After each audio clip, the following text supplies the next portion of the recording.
హైదరాబాద్ లో చెరువుల పరిరక్షణే లక్ష్యంగా ప్రభుత్వం ఏర్పాటు చేసిన హైడ్రాకు చట్టబద్ధత లభించింది. దీనికి సంబంధించి రాష్ట్ర ప్రభుత్వం పంపిన ఆర్డినెన్స్ పై గవర్నర్ జిష్ణుదేవ్ వర్మ ఆమోదముద్ర వేశారు. వాస్తవానికి గత నెల 20వ తేదీన హైడ్రాకు చట్టబద్ధత కల్పించేందుకు ప్రభుత్వం కేబినెట్ సమావేశంలో చర్చించింది.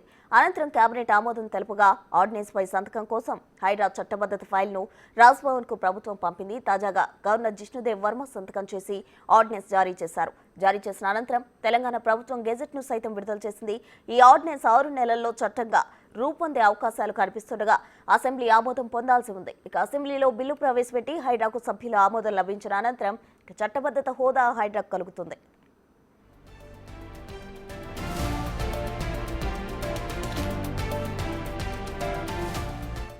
చట్టబద్ధత లేదని గగ్గోలు చేసిన ప్రతిపక్షాల నోరు మూయించేందుకు కాంగ్రెస్ ప్రభుత్వం తగ్గేదేలే అనే రీతిలో హైడ్రా చట్టబద్ధత దిశగా ముద్దడుగు వేసిందని చెప్పొచ్చు.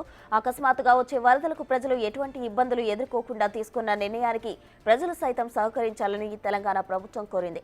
ఈ దశలో హైడ్రాకు చట్టబద్ధత కల్పించి ప్రతిపక్షాలకు షాక్ ఇవ్వాలని ప్రభుత్వం నిర్ణయించింది.